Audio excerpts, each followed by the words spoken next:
الحمد لله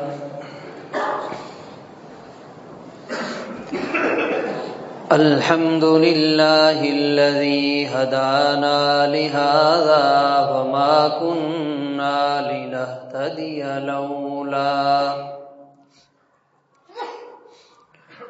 لولا أن هدانا الله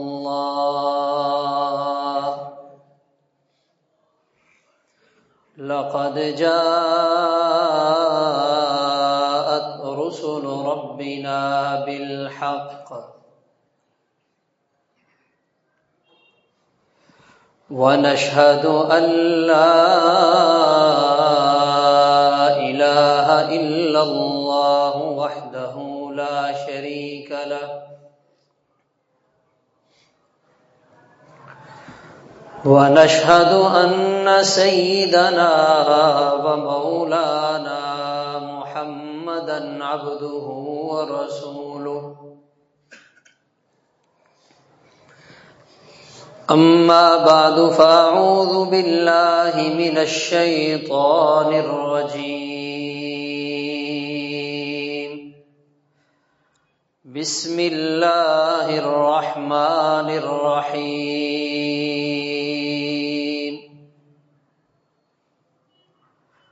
هو الذي أرسل رسوله بالهدى ودين الحق ليظهره على الدين كله وكفى بالله شهيدا وقال تعالى ومن أحسن قولا ممن دعا إلى الله وعمل صالحا وقال إنني من المسلمين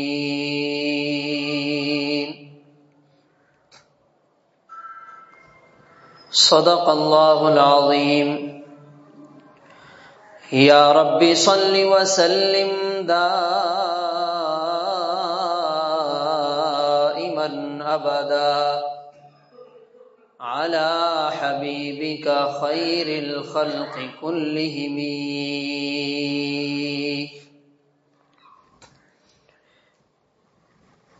میرے انتہائی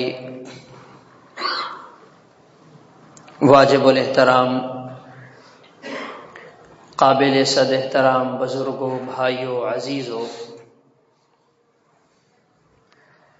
اللہ تعالی نے اس امت محمدیہ پر بہت سارے احسانات فرمائے ہیں۔ ان میں ایک احسان یہ بھی ہے، اللہ تعالی نے اس امت کو خاص طور سے اس منصب، اس کام اور اس ذمہ داری سے سرفراز کیا جس منصب، جس کام اور جس ذمہ داری کے لیے حضرات انبیاء علیہم الصلاۃ والسلام تشریف لایا کرتے تھے۔ جو کام اللہ تعالی انبیاء سے لیا کرتے تھے، اس کام کو کرنے کی ذمہ داری اللہ تعالی نے اس آخری امت کو بھی دی ہے، اور یہ اللہ تعالی کا اس امت پر احسان ہے۔ پہلے زمانوں میں ایک وقت میں دنیا میں ہزاروں کی تعداد میں انبیاء موجود ہوا کرتے تھے، حالانکہ انسانی آبادی اتنی زیادہ نہیں تھی، ہزاروں میں ہوگی، لاکھوں میں ہوگی، محدود لوگ، تھوڑی آبادی، اور انبیاء علیہم الصلاۃ والسلام ہزاروں کی تعداد میں موجود ہیں، مختلف علاقوں میں، مختلف شہروں میں، مختلف ملکوں میں جہاں لوگ آباد ہیں وہ ان کو اللہ کا پیغام سمجھا دیا کرتے تھے۔ آج کی اس دنیا میں اگر ہم دیکھیں تو 8 ارب انسان دنیا میں موجود ہیں. اتنی بڑی آبادی انسانوں کی ہے. اور اگر اس تلاش میں نکل جائیں کہ دنیا میں کہیں کوئی نبی ہمیں مل جائے تو ایک نبی بھی نہیں ہے. جہاں انسان لاکھوں میں تھوڑی تعداد میں ہیں وہاں تو ہزاروں انبیاء موجود ہیں، اور جہاں انسانی آبادی اربوں تک پہنچ گئی وہاں کوئی نبی بھی نہیں ہے. تو اس کا کیا مطلب ہے؟ یہ اتنا بڑا فرق کیوں ہے؟ سمجھنے کی بات ہے، سمجھانے کی بات ہے. اس کی وجہ یہ ہے کہ جو کام اللہ تعالیٰ پہلے ہزاروں کی تعداد میں انبیاء علیہم الصلاۃ والسلام لیا کرتے تھے، اللہ تعالیٰ نے وہ کام اس امت کے ہر فرد کے ذمے لگا دیا. کنتم خیر امۃ اخرجت للناس تأمرون بالمعروف وتنہون عن المنکر وتؤمنون باللہ. اب انسانوں کی ہدایت کی فکر کرنا، اب انسانوں کو گمراہی سے بچانے کی کوشش کرنا، اب انسانوں کے ایمان کی حفاظت کے لیے محنت کرنا ہر ایک امتی کا کام ہے. رستم کے دربار میں ایک صحابی پہنچے ہیں، ربعی ابن عامر رضی اللہ تعالیٰ عنہ. سیدھا سادہ لباس ہے، سیدھی سواری ہے، اور سفر کی تھکاوٹ گرد و غبار کپڑوں پہ نظر آ رہا ہے. سیدھا اس کے دربار میں چلے گئے، اس کے سامنے جا کر بیٹھے. رستم اس کا ایک نام تھا، دنیا اسے ڈرا کرتی تھی. ان کے آنے کا انداز ایسا نرالا ہے، کسی قسم کا کوئی روب نظر ہی نہیں آ رہا.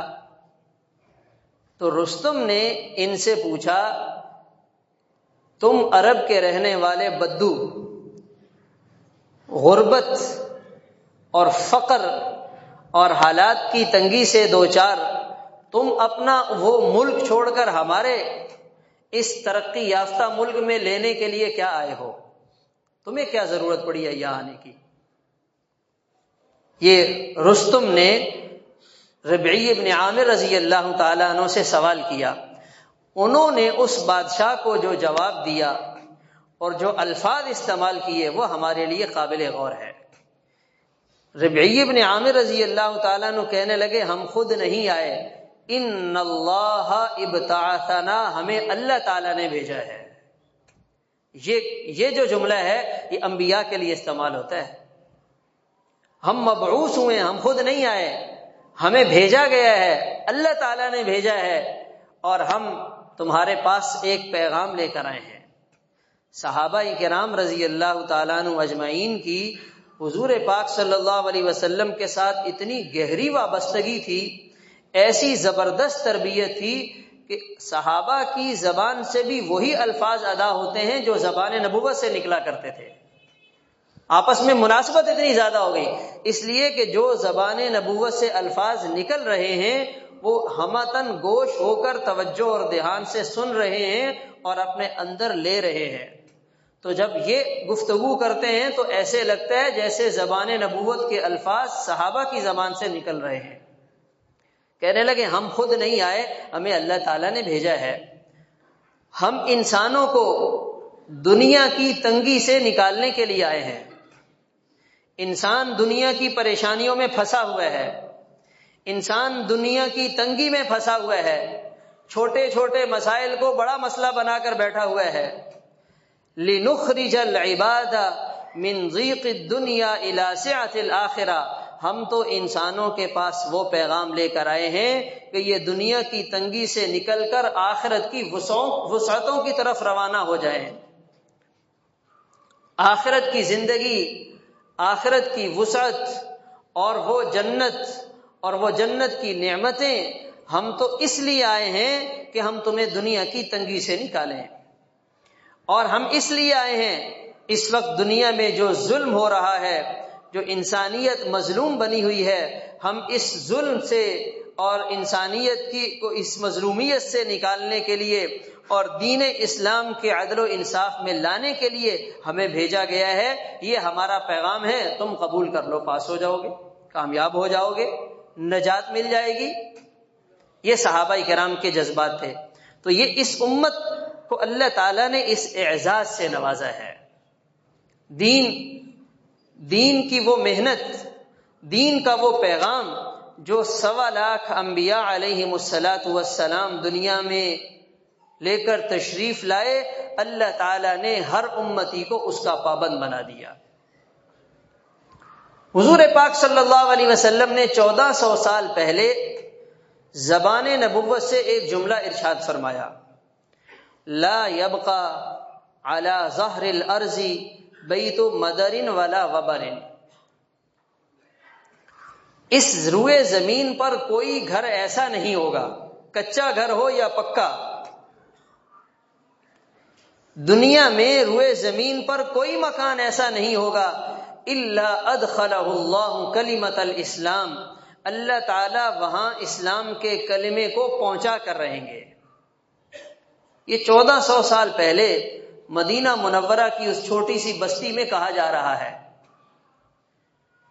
سننے والوں میں منافقین نے ہو سکتا ہے مذاق بھی اڑایا ہو، یہاں نماز کے لیے کوئی آتا نہیں ہے اور کہہ رہے ہیں کہ اسلام پوری دنیا میں پہنچے گا، یہاں اپنی جان خطرے میں ہے اور کہہ رہے ہیں کہ پوری دنیا ہمارے ساتھ کھڑی ہوگی، یہاں دشمن قابو میں آ نہیں رہے اور کہہ رہے ہیں کہ اسلام ہر گھر میں پہنچ کر رہے گا۔ منافقین نے کہا ہوگا، مگر زبان نبوت سے جو جملے نکلے ہیں وہ سچ ثابت ہو کر رہے۔ اللہ تعالیٰ نے اس اسلام کے کلمے کو دنیا کے کونے کونے تک پہنچایا ہے۔ جس نے اسلام کو قبول کیا اللہ تعالیٰ نے اسے عزت والا بنایا، اور جس نے اسلام قبول نہیں کیا وہ ہمیشہ کے لیے ناکام ہوا۔ اب اس جملے میں جو پیغام دیا گیا وہ کیا ہے؟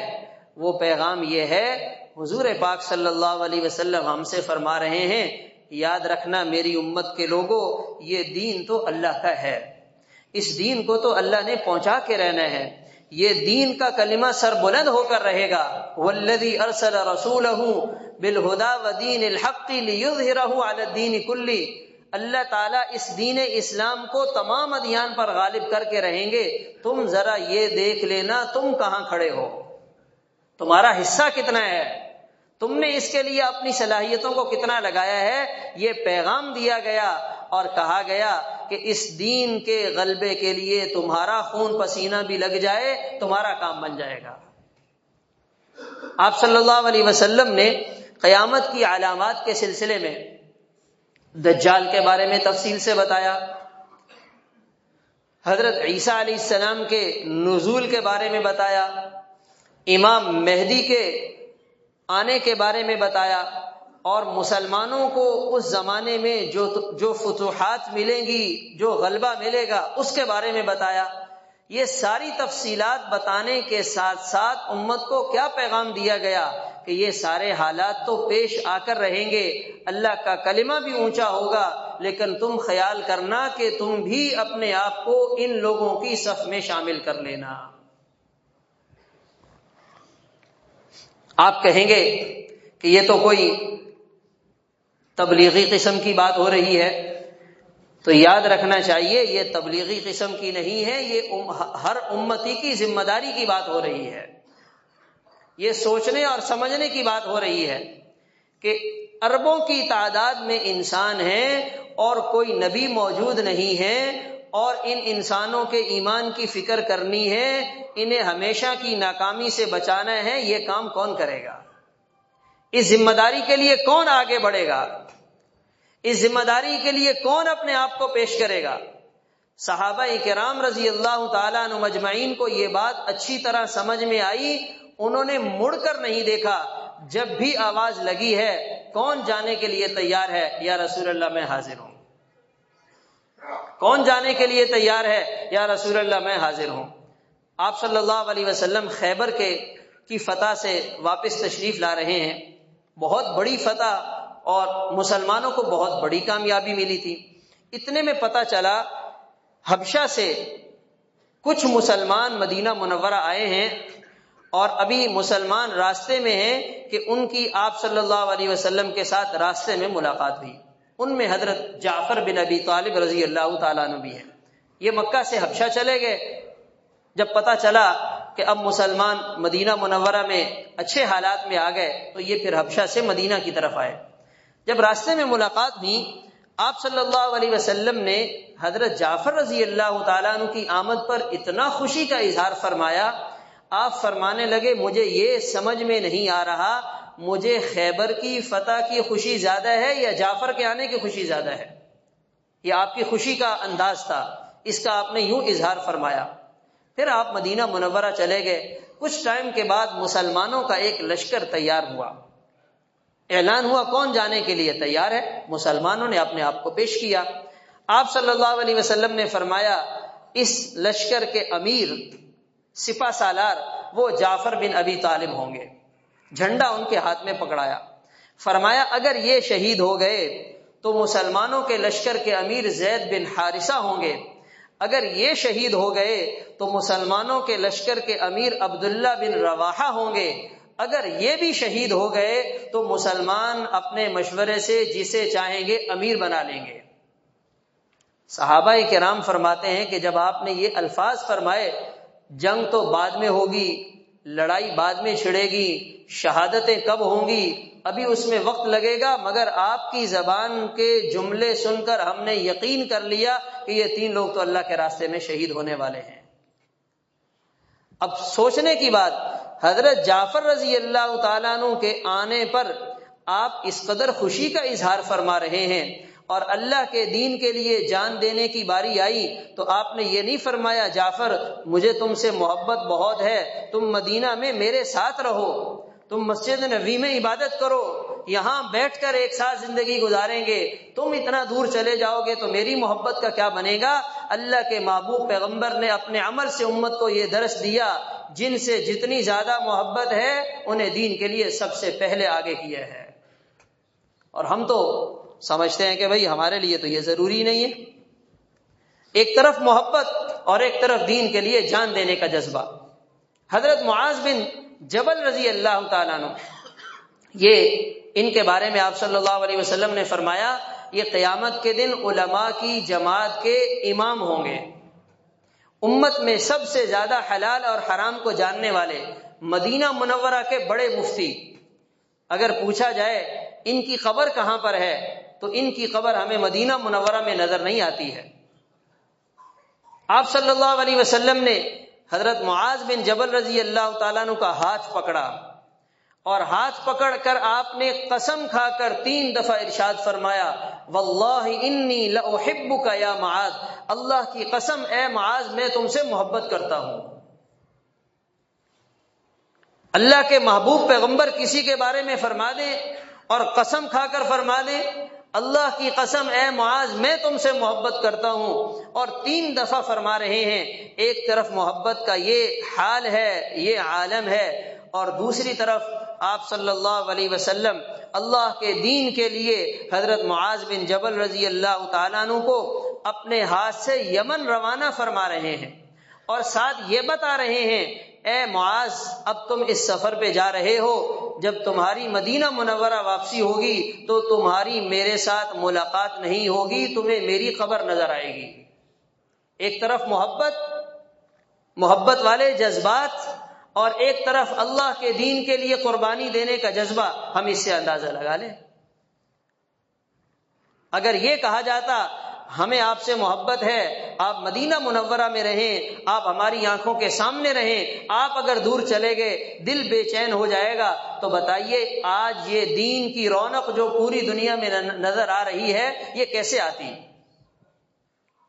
صحابہ کرام رضی اللہ تعالیٰ عنہ نے یہ بات سمجھ لی تھی, ان کو یہ پیغام سمجھ میں آ گیا. آج مسلمان کو یہ بات سمجھنے میں دشواری پیش آ رہی ہے. مسجد نبوی میں ایک نماز پڑھنے کا ثواب 50,000 نمازوں کے برابر ہے. مسجد حرام میں ایک نماز پڑھنے کا ثواب 1,00,000 نماز کے برابر ہے. اتنی بڑی کمائی, اتنا زیادہ اجر و ثواب جو صحابہ کرام کما سکتے تھے، مگر کیا نظر آتا ہے، جب بھی حضور پاک صلی اللہ علیہ وسلم نے انہیں دنیا کے کسی خطے میں بھیجا، وہ جانے کے لیے تیار ہوئے، اللہ کے دین کے لیے اپنے تمام جذبات کو قربان کیا اور اللہ کے دین کو زندہ کیا، اور ایسی قربانی پیش کی ہے کہ قربانی کا حق ادا کر دیا۔ آج اس چیز کی بہت کمی ہے۔ ہر آدمی اپنی زندگی کا ایک گول دائرہ بنا کر اسی میں جی رہا ہے۔ دکان والے سے پوچھیں، وہ کہے گا جی یہ میری دکان ہے۔ دفتر والے سے پوچھیں، جی یہ میرا دفتر ہے۔ زمین والے سے پوچھیں، یہ جی ہماری زمین ہے۔ کارخانے والا، جی یہ ہمارا کارخانہ ہے۔ سب چیزوں کے مالک موجود ہیں، کوئی دین کے کام کا مالک بھی ہے؟ کوئی یہ بات بھی کہتا ہے کہ یہ دین بھی میرا ہے، اس دین کی محنت بھی میری ذمہ داری ہے، اس دین کے لیے میں نے اپنی اولاد کو بھی لگانا ہے؟ کوئی یہ بھی کہنے والا، سوچنے والا، سمجھنے والا، اس کے لیے جان دینے والا موجود ہے؟ تو میرے محترم دوستو عزیزو، اس دین کی محنت اور اس دین کا کام اور اس ذمہ داری کو پورا کرنا، یہ آج پوری دنیا میں جتنے بھی مسلمان موجود ہیں، یہ سب کی ذمہ داری ہے۔ اگر اس ذمہ داری سے ہم اپنی نگاہیں چرائیں گے تو ہمارا نقصان ہوگا۔ آپ صلی اللہ علیہ وسلم نے اس کی ایک آسان مثال دی ہے۔ فرمایا کشتی جا رہی ہے، 2 منزلیں ہے۔ اب 2 منزلہ کشتی میں کچھ لوگ اوپر والے حصے میں، کچھ نیچے والے حصے میں۔ نیچے والوں کو پانی کی ضرورت پیش آتی ہے، اوپر جاتے ہیں، وہاں سے پانی لے کر آتے ہیں، پھر ان میں کچھ سمجھدار مشورہ دیتے ہیں، بار بار اوپر جانے سے تکلیف ہوتی ہے، یہیں سے سوراخ کر لیتے ہیں۔ اگر اوپر والوں نے انہیں منع نہ کیا تو یہ بھی ہلاک ہوں گے، انہیں بھی ہلاک کریں گے۔ حضرت عائشہ رضی اللہ تعالی عنہ نے سوال کیا، یا رسول اللہ انہلک وفینا الصالحون، نیک لوگوں کے ہوتے ہوئے بھی ہم ہلاک ہو سکتے ہیں؟ فرمایا جب نافرمانی، خباثت، بے دینی اور فحاشی اور عریانی عام ہو جائے گی، پھر چند نیک لوگوں کی نیکی انہیں بچا نہیں سکے گی، پھر تباہی آئے گی۔ آج پوری دنیا میں جو مسلمان پریشان ہیں وہ اس وجہ سے ہیں کہ انہوں نے دین کی محنت سے دستبرداری کا اظہار کر دیا۔ ہر مسلمان جہاں جہاں اس کا دائرہ اختیار ہے وہ محنت کرے۔ دفتر والا اپنے دفتر میں دین کی محنت کرے، بازار والا اپنے بازار میں دین کی محنت کرے، گھر کا سربراہ اپنے چھوٹے بچوں کو بٹھا کر انہیں دین کی اہمیت سمجھائے، بڑے بوڑھے خاندان کے بڑے جب کہیں تقریب ہو وہ سب کو بٹھا کر اللہ کی توحید کے بارے میں سمجھائیں، ایمان کی حفاظت کی فکر دلائیں۔ اب جو دور چل رہا ہے اس دور میں تو اپنا ایمان بچانا مشکل ہو گیا۔ جب محنت ہوگی، جب ماحول بنے گا، جب چھوٹے بڑے اس فکر میں لگیں گے تو پھر یہ دین محفوظ رہے گا، پھر یہ دین محفوظ رہے گا۔ ورنہ باطل نے ہم پر جو وار کیا ہے وہ 24 گھنٹے ہمارے ایمان سے کھیل رہا ہے۔ نیٹ کی دنیا میں آپ سب حضرات جانتے ہیں بڑا سوال بنایا جاتا ہے، خدا، لفظ خدا استعمال کیا جاتا ہے۔ خدا مجھے پریشان کر رہا ہے، خدا میرے پیچھے پڑا ہوا ہے، کفریہ جملے بنائے جاتے ہیں۔ پھر ہمارے نوجوان وہ جملے دیکھتے ہیں، پھر اس کے ساتھ ایک اور لنک دیا ہوتا ہے، آپ اس لنک پر جائیں گے تو وہاں آگے ایسے ذہین اور شاطر قسم کے لوگ بیٹھے ہوں گے، وہ ایسے سوالات کریں گے جس سے ایک مسلمان اپنے ایمان میں شک میں پڑ جائے گا۔ تو اس لیے اپنے ایمان، اپنے دین کی فکر کرنا، اس کے لیے اپنی صلاحیتوں کو لگانا یہ بہت ضروری ہے۔ جس کو اللہ تعالیٰ نے جو دیا ہے وہ اپنے اللہ کے دین کے لیے اسے پیش کرے، اپنا مال پیش کرے، اپنی زندگی پیش کرے، اپنا وقت اس کے لیے لگائے، اپنی صلاحیتوں کو اس کے لیے لگائے، اپنی زبان کے بول اس کے لیے استعمال کرے۔ ہماری زبان سارا دن دنیا کے بول بولتی ہے، کبھی اس زبان سے اللہ کے دین کے بول بھی بول لیا کرے۔ سارا دن دنیا کے تذکرے، کبھی اس زبان سے آخرت کے تذکرے بھی کر لیا کریں۔ میرے محترم دوستو عزیزو، اس مختصر سی زندگی سے فائدہ اٹھانا ہے، کمائی کرنی ہے، اور اصل فائدہ اور اصل کمائی یہ ہے جو آپ صلی اللہ علیہ وسلم اس امت کو دے کر گئے ہیں۔ صحابہ کرام قبروں میں ہیں، اور ان کے اعمال نامے میں، ان کی قبروں میں یہاں سے آج تک نہ معلوم کتنی نیکیاں چلی گئیں اور جا رہی ہیں۔ حضرت ابو ہریرہ رضی اللہ تعالیٰ عنہ 800 سے زیادہ صحابہ اور تابعین ان کے شاگرد ہیں، اور آج تک روزانہ پوری دنیا میں وہ احادیث جو انہوں نے امت تک پہنچائی ہے وہ پڑھی جا رہی ہیں، اس کا اجر و ثواب حضرت ابو ہریرہ کو مل رہا ہے۔ صدیق اکبر رضی اللہ تعالیٰ عنہ کتنی کمائی کر لی، فاروق اعظم رضی اللہ تعالیٰ عنہ کتنا کما کر چلے گئے۔ ہم تو دنیا کی کمائی کو کمائی سمجھتے ہیں، دین کی کمائی ہمیں کمائی معلوم نہیں ہوتی۔ جب ہم لوگوں میں جائیں گے، بیٹھیں گے، بات کریں گے، سنیں گے، سمجھیں گے، تو پتہ چلے گا یہ مسلمان ہو کر دین سے اتنے دور ہیں۔ ایک بڑی عمر کے صاحب، ان کے پاس کچھ لوگ گئے، ان سے کہا آپ مسجد نماز کے لیے آئیں۔ وہ کہنے لگے میری 60 سالہ زندگی کا ریکارڈ ہے، میں آج تک مسجد نہیں گیا۔ 60 سالہ زندگی کا ریکارڈ ہے۔ ہم پاکستان جیسے ملک میں دیہاتوں میں دور دراز علاقوں میں چلے جائیں، مسجدیں بند نظر آئیں گی، مسجد نہیں معلوم ہوگی۔ تو ہم تو سمجھ رہے ہیں کہ سبھی خیر ہے، سبھی دین پر چل رہے، ایسا نہیں ہے۔ یہ ہماری ذمہ داری ہے، ہم شہر میں رہتے ہوں یا گاؤں دیہات میں رہتے ہوں، پاکستان میں رہیں یا کسی اور دنیا میں جائیں، ہم نے دین کی محنت کو اپنا کام سمجھ کر اپنی صلاحیتوں کو اس کے لیے لگانا ہے، اللہ تعالیٰ سے اس کے لیے خود کو قبول کروانا ہے، اپنی اولاد اور نسلوں کو اس کے لیے قبول کروانا ہے۔ جب تک اللہ کی طرف سے قبولیت کے فیصلے نہیں ہوں گے، ہمارے لیے آگے بڑھنا مشکل ہوگا۔ اللہ تعالیٰ کہنے سننے کے ساتھ ساتھ عمل کرنے کی توفیق عطا فرمائے۔ وآخر دعوانا